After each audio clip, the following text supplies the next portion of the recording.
నేపాల్ పర్యటనకు వెళ్లి అక్కడ చిక్కుకుపోయిన తెలుగువారు క్షేమంగా స్వస్థలాలకు చేరుకున్నారు. దాదాపు 40 మంది తెలుగువారు కాఠ్మాండు విమానాశ్రయం నుంచి తిరుపతిలోని రేణిగుంట ఎయిర్పోర్ట్కు రాత్రి ప్రత్యేక విమానంలో వచ్చారు. కాఠ్మాండు విమానాశ్రయం నుంచి ఆంధ్రప్రదేశ్ ప్రభుత్వం ఏర్పాటు చేసిన ప్రత్యేక విమానంలో 144 మంది బయలుదేరారని, అందులో 104 మంది విశాఖ విమానాశ్రయానికి చేరుకున్నారు. మిగిలిన 40 మంది తిరుపతి విమానాశ్రయంలో దిగారు.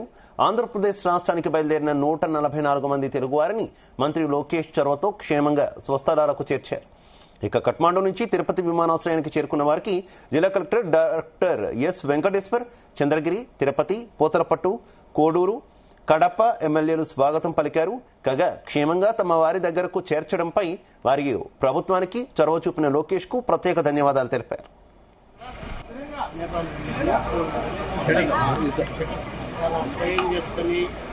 ప్రదేశాలు చుట్టానికి కొన్ని చూసాము, కొన్ని చూడలేకపోయాము. హాఫ్ ఆఫ్ ద ప్లేసెస్ చూడలేకపోయాము. ఇంతలోపల పొలిటికల్ టర్బులెన్స్ అవ్వడం, సివిల్ వార్ లాగా ఒక పెద్ద గొడవ వస్తుంది.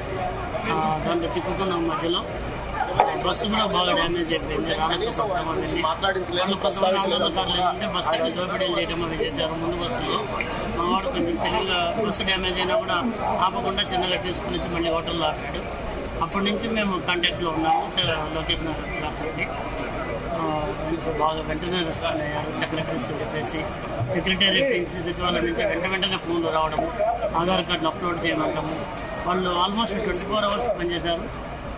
మన మినిస్టర్ గారు అయితే 100% ప్రోగ్రామ్ కూడా మానుకొని మా కోసమే ఉన్నారని అంటే చాలా చాలా ధన్యవాదాలు చెప్పాలి సార్కు.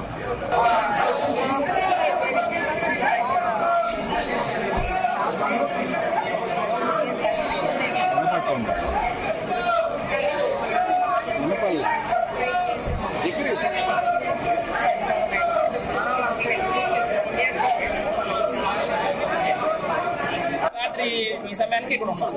ప్రభుత్వ సహకారం 100%, 100 కాదు 100% 100 మార్క్స్ వేయచ్చు.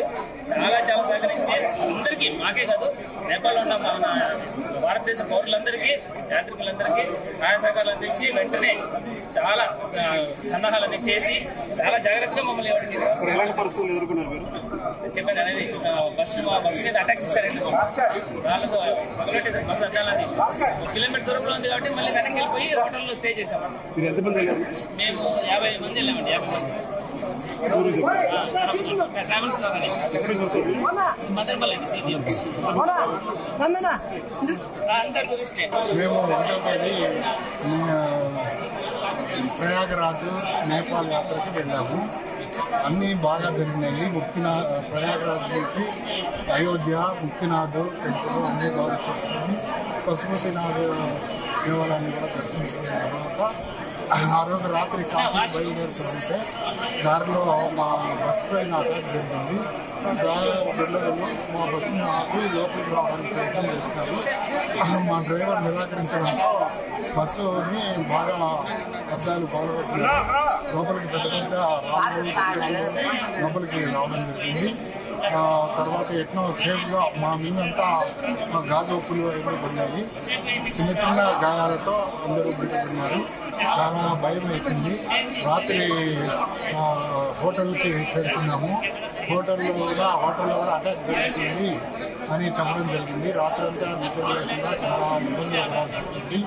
మరుసటి రోజు కొంచెం ధైర్యం వచ్చింది. మన నారా లోకేష్ గారు చాలా వెంటనే స్పందించి మాకు అన్ని ఏర్పాట్లు చేయడం జరిగింది. చాలా సంతోషం జరిగింది. ఇటువంటి ప్రభుత్వాన్ని ఇంతవరకు ఎప్పుడూ చూడలేదు.